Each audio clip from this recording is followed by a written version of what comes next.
Hi dear. स्वागत है आपका अपने YouTube channel logical competitive forum में। आज मैं इस वीडियो के माध्यम से लेकर आया हूं बिहार दरोगा के विगत वर्षों में पूछे गए प्रश्न पत्रों को। साथ ही साथ उन प्रश्न पत्रों का हल भी लेकर आया हूं और उसके साथ और क्या क्या फैक्ट्स हो सकते हैं उस प्रश्न से संबंधित, उन सभी पर हम चर्चा करेंगे जो आपके आने वाले बिहार दरोगा के एग्ज़ाम में काफ़ी हेल्पफुल साबित होंगे। साथ ही साथ विगत वर्ष के प्रश्न पत्रों को आप हल भी कर पाइएगा और उससे रिलेटेड जितने भी क्वेश्चन बन सकेंगे उन सब का आंसर जान पाइएगा और बिहार दरोगा में सिलेक्शन ले पाइएगा। तो चलिए इस वीडियो लेक्चर को शुरू करते हैं हम पहले प्रश्न से।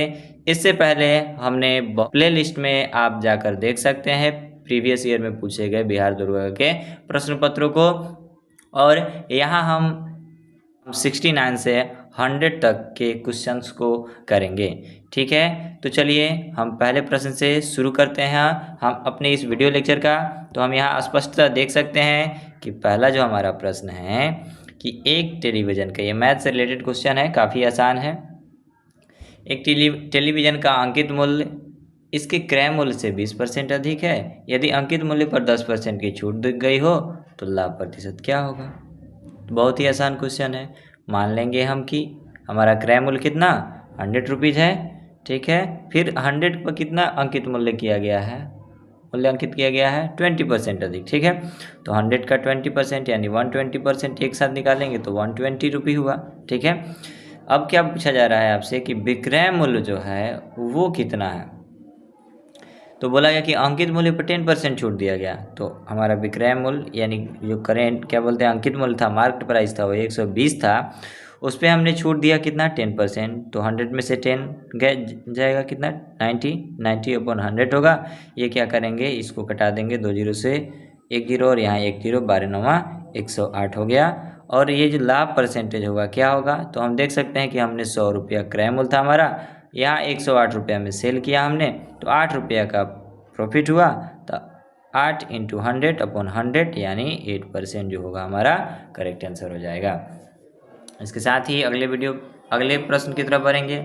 ये भी मैथ से रिलेटेड है, ये भी काफ़ी आसान क्वेश्चन है। चक्रवृद्धि ब्याज पर यदि 5,000 रुपया 4 वर्ष में 20,000 हो जाते हैं तो वार्षिक चक्रवृद्धि ब्याज की दर से प्रतिशत की गणना कीजिए। प्रतिशत की गणना करना है क्या हमको, तो यहाँ देख सकते हैं कि आर जो होता है यानी रेट परसेंटेज जो होता है, रेट कैसे निकालेंगे, तो यहाँ अमाउंट अपॉन प्रिंसिपल का whole power 1/t minus 1 into 100%। ठीक है, तो हम देख सकते हैं हमारा टोटल अमाउंट कितना था, मिश्र धन यानी हो गया हमारा 20,000, और यहाँ हमारा क्या था, मूलधन जो था 5,000 रुपया था।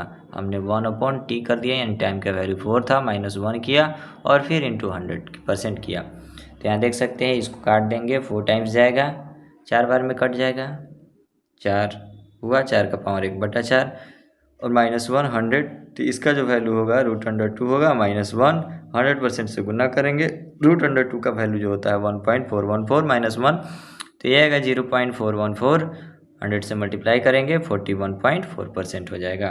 ठीक है, अगला क्वेश्चन साथी देखेंगे हम।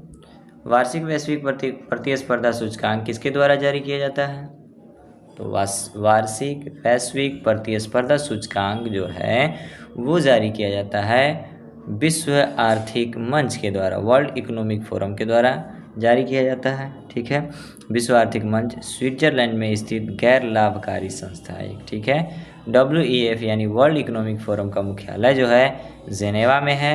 विश्व बैंक और IMF का मुख्यालय वाशिंगटन DC में है। DC का अर्थ है डिस्ट्रिक्ट ऑफ कोलंबिया। ठीक है, अगला क्वेश्चन करेंट अफेयर से रिलेटेड है कि इसरो द्वारा 2 अगस्त 2019 को space situational awareness control centre का शिलान्यास किया गया। कहाँ पे किया गया ये जान लेते हैं, फैक्ट है बेंगलुरु में हुआ था यह space situational awareness control centre 2019 में इसरो के द्वारा किया गया था। तो ये जो है वर्तमान में इसरो के अध्यक्ष जानेंगे हम, तो वो है श्री S सोमनाथ, इसरो के वर्तमान में अध्यक्ष हैं। ठीक है, आगे हम देखते हैं कि निम्नलिखित पुस्तकों व उनके लेखकों के युग्मों में से कौन से सुमेलित हैं। तो पहला हम देखते हैं हिमालयन ओडिसी, MP वीरेंद्र कुमार, ये ऑप्शन सही है, दोनों के दोनों मैच करते हैं। The Kargil victory battles from peak to peak colonel SP Tyagi के द्वारा लिखा गया है। ठीक है, ये भी सही है। फिर बोला गया one life is not enough Natwar Singh के द्वारा लिखा गया है। Glorious diaspora pride of India ये रजत कपूर के द्वारा लिखा गया है। तो ये चारों के चारों जो ऑप्शन है हमारा सभी के सभी सही हैं। जो बुक्स लिखे गए हैं और सामने जो राइटर दिए हुए हैं वे सब के सब बिल्कुल सत्य हैं। ठीक है, अगला क्वेश्चन है हमारा किसके बारे में, तो निम्नलिखित में से कौन सा कथन अर्थशास्त्र के नोबेल पुरस्कार के संबंध में सत्य नहीं है। तो ये देखते हैं 1958 में स्वीडन के केंद्रीय बैंक ने अर्थशास्त्र में अल्फ्रेड नोबेल की याद में पुरस्कार स्थापित किया था। तो ये जो है ऑप्शन हमारा गलत है। ठीक है, इसके बारे में हम डिटेल्स में जानेंगे कि स्थापना इसका कब हुआ था। 2019 में अर्थशास्त्र का नोबेल 3 लोगों को दिया गया था, सही है, और उसमें नाम था अभिजीत बनर्जी, एस्थर डुफ्लो और माइकल क्रेमर। तो ये भी ऑप्शन क्या है हमारा सही है। ठीक है, अब जानते हैं हम नोबेल पुरस्कार के बारे में। तो नोबेल पुरस्कार जो है 2019 में तो हमने देख लिया, 2019 की बात नहीं करनी है हमें देखना है यहाँ कि जो है नोबेल पुरस्कार वो किसके द्वारा स्थापित किया गया है। तो स्वीडन के वैज्ञानिक अल्फ्रेड नोबेल ने नोबेल पुरस्कार की स्थापना की। ठीक है, अल्फ्रेड नोबेल कहाँ के वैज्ञानिक थे, तो वे स्वीडन के थे। अल्फ्रेड नोबेल के द्वारा ही 1867 में डायनामाइट का आविष्कार किया गया था। तो डायनामाइट का आविष्कार किसके द्वारा, अल्फ्रेड नोबेल के द्वारा 1867 में किया गया था। यह पुरस्कार प्रारंभ में 5 विषयों में दी जाती थी। तो 5 विषय कौन कौन थे, पहला साहित्य था, शांति था, चिकित्सा शास्त्र, भौतिक विज्ञान और रसायन विज्ञान। लेकिन 1969 से क्या किया गया, अर्थशास्त्र को भी इसमें शामिल कर दिया गया। इस तरह से 6 विषय हो गए और 6 विषय में 1969 से नोबेल प्राइज़ देना प्रारंभ कर दिया गया।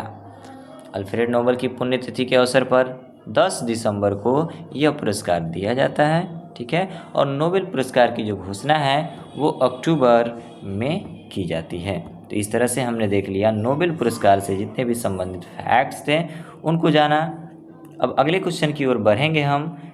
इसमें पहला क्वेश्चन है हमारा कि 1816 में सुगौली की संधि अंग्रेज एवं ... के बीच हस्ताक्षरित हुई थी। तो अंग्रेजों और किन के बीच हुई थी, सुगौली की संधि। सुगौली पश्चिम चंपारण में है, आप लोग जानते हैं बिहार के पश्चिमी चंपारण में है। 1816 में एक संधि हुई थी, किसके किसके बीच, सुगौली की संधि जो हुई थी अंग्रेज एवं गोरखों के बीच यानी नेपाल के बीच हुई थी। कब, 1816 में। ठीक है, नेपाल की ओर से इस पर राजा गुरुराज मिश्र ने हस्ताक्षर किया था और अंग्रेजों की ओर से पेरिस ब्रेंडसॉ ने इस पर हस्ताक्षर किया था। तो याद रखना है हमें सुगौली की संधि कब हुई थी, तो वो हुई है 1816 में। क्वेश्चन अगला है हमारा कि प्रथम मुफ्ती मोहम्मद सईद पुरस्कार निम्नलिखित में से किस राज्य के मुख्यमंत्री को दिया गया। किस राज्य के मुख्यमंत्री को दिया गया था, तो बिहार।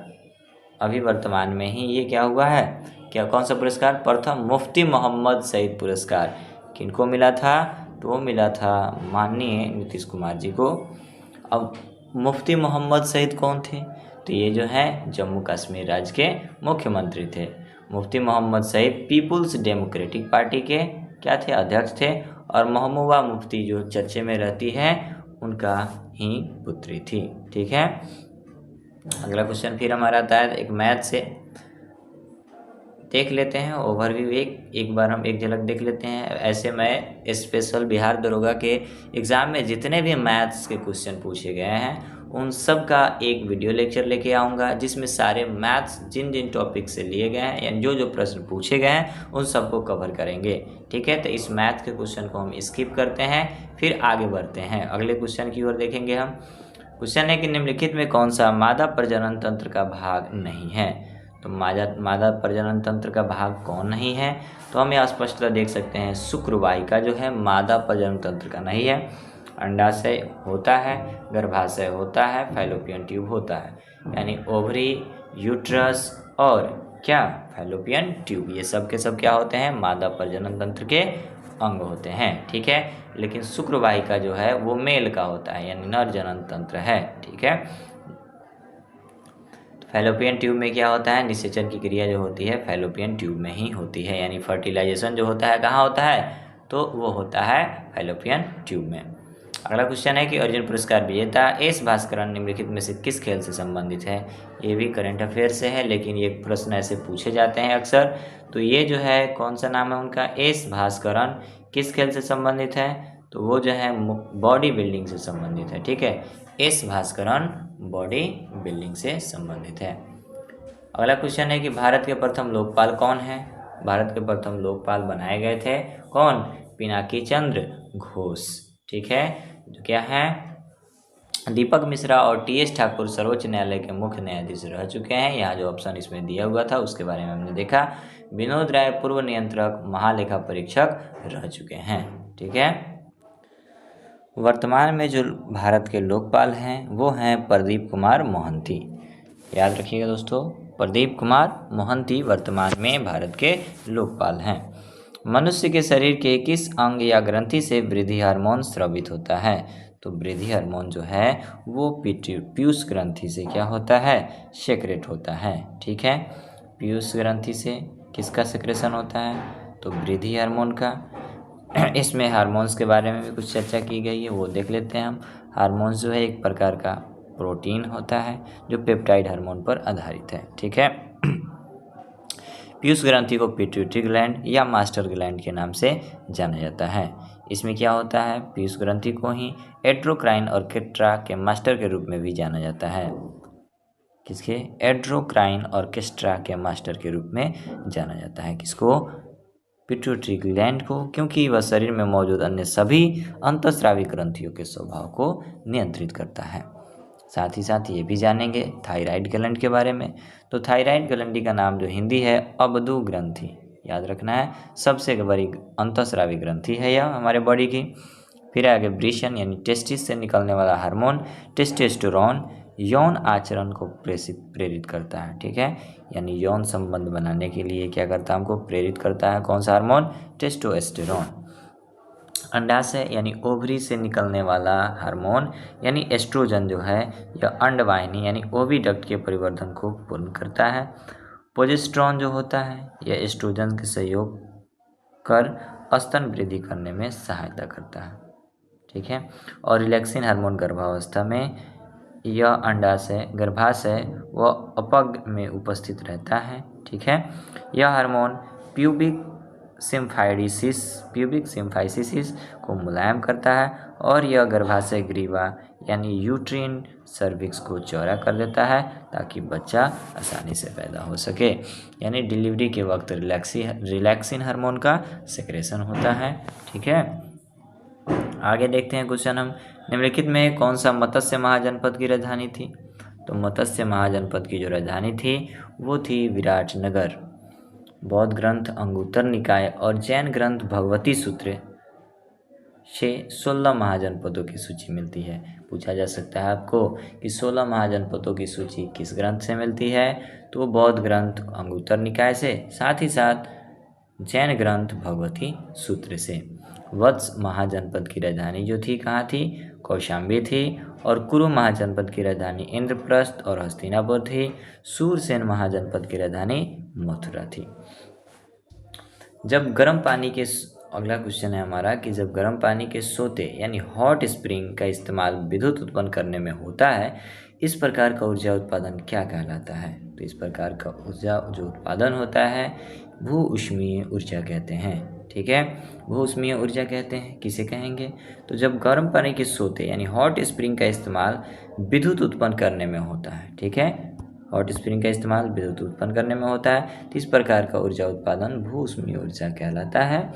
सक्रिय गीजर द्वारा गर्म पानी के फव्वारे निकलते हैं। सक्रिय गीजर के द्वारा कैसा फव्वारा, तो गर्म पानी का फव्वारा निकलता है। विश्व का सबसे पुराना जो गीजर है वो कौन है, तो वो है यूएसए के एलास्टोन पार्क में स्थित है। विश्व का सबसे पुराना गीजर कहाँ स्थित है, तो बोला गया यूएसए के एलोस्टोन पार्क में स्थित है। भारत पवन ऊर्जा उत्पादन में विश्व में चौथे स्थान पे है। तापीय ऊर्जा उत्पादन जो होता है भारत में सर्वाधिक ऊर्जा आपूर्ति होती है तापीय ऊर्जा से। ठीक है, अगला क्वेश्चन है, निम्नलिखित में कौन मीन वर्ग से संबंधित है। तो मीन वर्ग से शार्क संबंधित है। शार्क जो है मीन वर्ग से संबंधित है।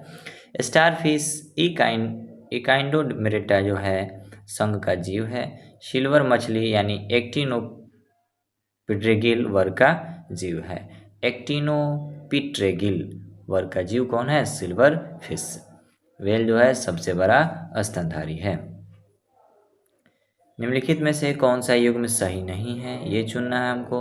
तो यहाँ देख सकते हैं कि कोयना परियोजना महाराष्ट्र में है, शरावती परियोजना कर्नाटक में है, बाली मेला परियोजना उड़ीसा में है, और यहाँ जो सबरीगिरी परियोजना है यही गुजरात में नहीं है। यह कहाँ है? तो यह केरल में स्थित है सबरी परियोजना। कोयना परियोजना कोयना नदी पर महाराष्ट्र में, शरावती परियोजना शरावती नदी पर कर्नाटक में, और बली मेला परियोजना उड़ीसा में स्थित है।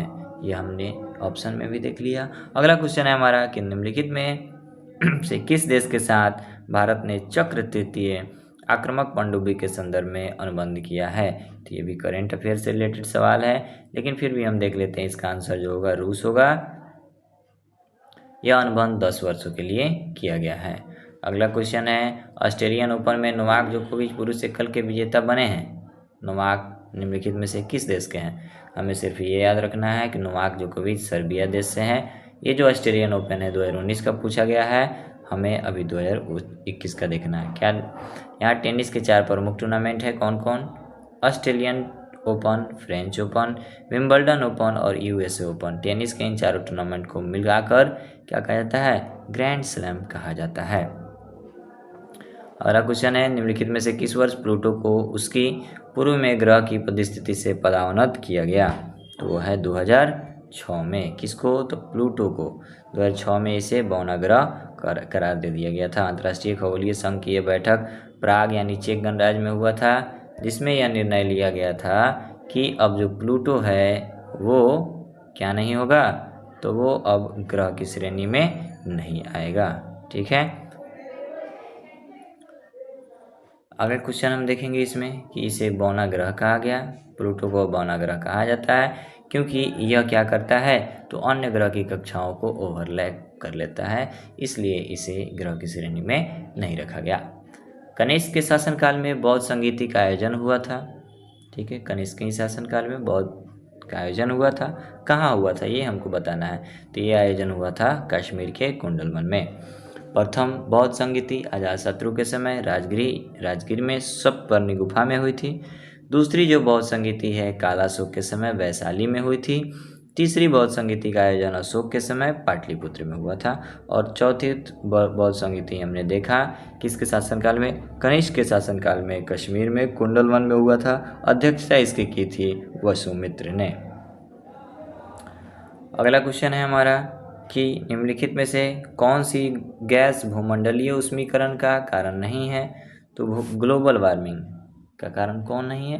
तो स्पष्टता यहाँ दिख रहा है हमको। SO2, CO2, N2 और जल वाष्प जो हैं ये तीनों के तीनों भूमंडलीय वाष्पीकरण यानी ग्लोबल वार्मिंग का क्या है?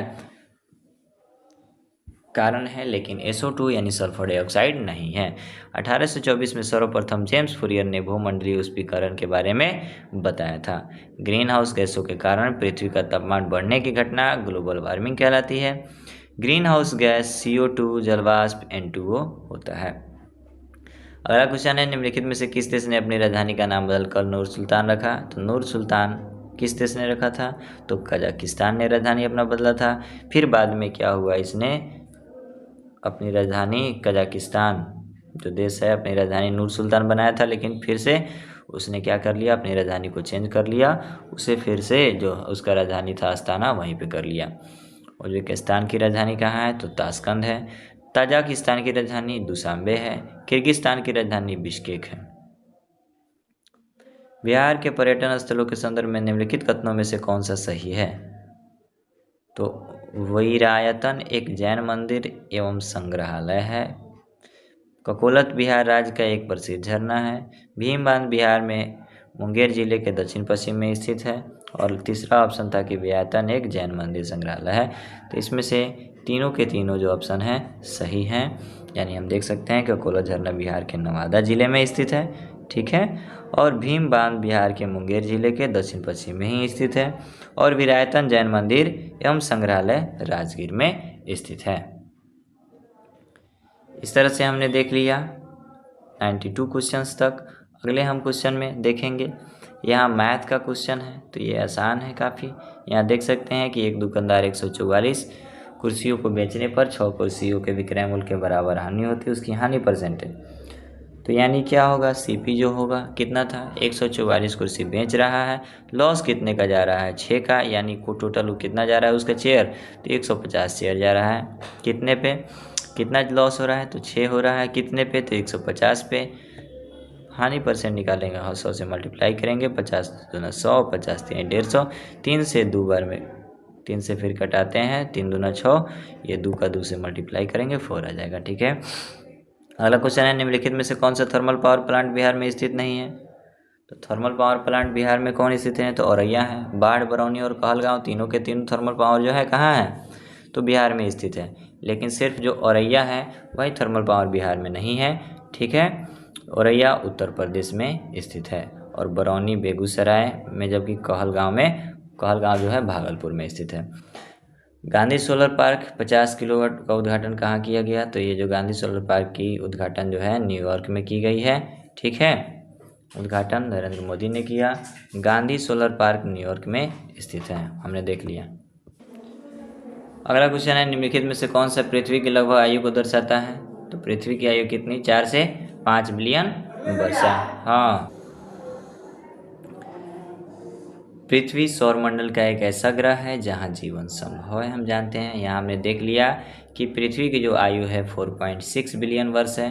ठीक है, पृथ्वी जो है सूर्य की दूरी से तीसरा एवं आकार की दृष्टि से 5वां बड़ा ग्रह है। पृथ्वी का एकमात्र उपग्रह चंद्रमा है, जो कि हम ऑलरेडी जानते हैं। फिर पृथ्वी पर 29% स्थल भाग है और 71% जल भाग है, इसी के कारण यह नीला दिखाई देता है। जॉन हर्शल के अनुसार पृथ्वी की आकृति जो है जियोवाइड शेप की है, जियोवाइड आकृति है पृथ्वी की। जीन्स ने पृथ्वी को नाशपाती के आकार का बताया है। जीन्स ने पृथ्वी को किस आकार का बताया, तो नाशपाती के आकार का बताया है। अगला क्वेश्चन है कि हीरे का निरपेक्ष अपवर्तनांक सूचकांक कितना है, अपवर्तक सूचकांक कितना है। तो यहाँ देख सकते हैं हीरे का जो अपवर्तनांक यानी अपवर्तक सूचकांक होता है 2.42 होता है। हीरा कार्बन का अपरूप है। हीरा एक पारदर्शक पदार्थ है जिसका अपवर्तन गुणांक 2.417 होता है। ठीक है, उच्च अपवर्तन गुणांक के कारण ही यह चमकीला एवं कीमती आभूषणों द्वारा जेवरों को बनाने में काम आता है। तो हमने हीरा के बारे में जान लिया। आगे हम क्वेश्चन अगला देखेंगे। अब फिर इसमें और थोड़ा फैक्ट से जान लेते हैं कि हीरा जो है विद्युत का क्या है, कुचालक है। कार्बन का एक अपरूप तो होता ही है, विद्युत का कुचालक होता है हीरा। शुद्ध हीरा रंगहीन एवं पारदर्शक होता है। अगला क्वेश्चन है, किसी देश के भुगतान संतुलन में शामिल है। तो किसी देश के भुगतान संतुलन में क्या शामिल है, तो वह है वस्तु और सेवाओं का व्यापार और पूंजीगत प्राप्तियां और भुगतान, ये दोनों के दोनों शामिल है किसमें, भुगतान संतुलन में। ठीक है, इसके साथ साथ हम देख लेते हैं कि जो भुगतान खाता होता है, भुगतान संतुलन खाता है 2 प्रकार का होता है। एक चालू खाता होता है, दूसरा पूंजी खाता होता है। चालू खाता में दृश्य और अदृश्य आयात और निर्यात से संबंधित भुगतान और प्राप्तियों का लेखा होता है। पूंजी खाता में पूंजीगत वित्तीय भुगतान एवं प्राप्तियों का लेन देन होता है। निम्नलिखित में से किसे 2018-19 के लिए फिक्की का अध्यक्ष चुना गया। 18-19 करंट अफेयर्स, फिक्की के अध्यक्ष कौन थे, तो वो थे संदीप सोमानी 2018-19 में। लेकिन हमको क्या देखना है, अभी 2022 से कौन है, शुभ्रकांत पांडा फिक्की के नए निर्वाचित अध्यक्ष हैं। ठीक है, फिक्की का full form federation of Indian chambers of commerce industry. स्थापना हुआ था 1927 में। संस्थापक थे घनश्याम दास बिरला। मुख्यालय था इसका नई दिल्ली। वर्तमान में अध्यक्ष हमने देख लिया फिक्की का कौन, शुभ्रकांत पांडा। इसके साथ ही अगला क्वेश्चन हम देखते हैं 100 नंबर क्वेश्चन। तो निम्नलिखित में से कौन 2019 के यूनेस्को एशिया प्रशांत पुरस्कार के विजेता हैं। तो 2019 का ये भी करंट अफेयर से संबंधित है, इसको हम नहीं देखेंगे। सिर्फ ये जानते हैं कि यूनेस्को जो है संयुक्त राष्ट्र का एक उपक्रम है। यूनेस्को का मुख्यालय फ्रांस की राजधानी पेरिस में है और यूनेस्को की स्थापना हुई थी 1945 में। यूनेस्को जो है क्या करता है, तो यह अंतर्राष्ट्रीय जगत में शिक्षा, प्राकृतिक विज्ञान, सामाजिक एवं मानवीय विज्ञान तथा संस्कृति के माध्यम से राष्ट्रों के बीच परस्पर सहयोग के द्वारा शांति तथा सद्भाव को प्रोत्साहन देता है। तो इस तरह से हमने 100 क्वेश्चन कंप्लीट किया और इसी के साथ मैं इस वीडियो लेक्चर को समाप्त करता हूँ। उम्मीद है कि यह वीडियो आपको काफ़ी अच्छी लगी होगी। अच्छी लगी हो तो इस वीडियो को सब्सक्राइब करें, ताकि नेक्स्ट जो हम प्रीवियस ईयर दरोगा का क्वेश्चन बनाएं और दरोगा से संबंधित जितने भी हम करेंट अफेयर्स हो या जीएस सेक्शन या मैथमेटिक्स का वीडियो लेक्चर लेके आएँ तो आपको आसानी से और जल्द प्राप्त हो सके, ताकि आप उसका अधिक से अधिक फ़ायदा उठा सकें। साथ ही ये वीडियो अपने फ्रेंड्स के साथ शेयर ज़रूर करें, ताकि वे भी इसका फ़ायदा उठा सकें। चलिए, धन्यवाद।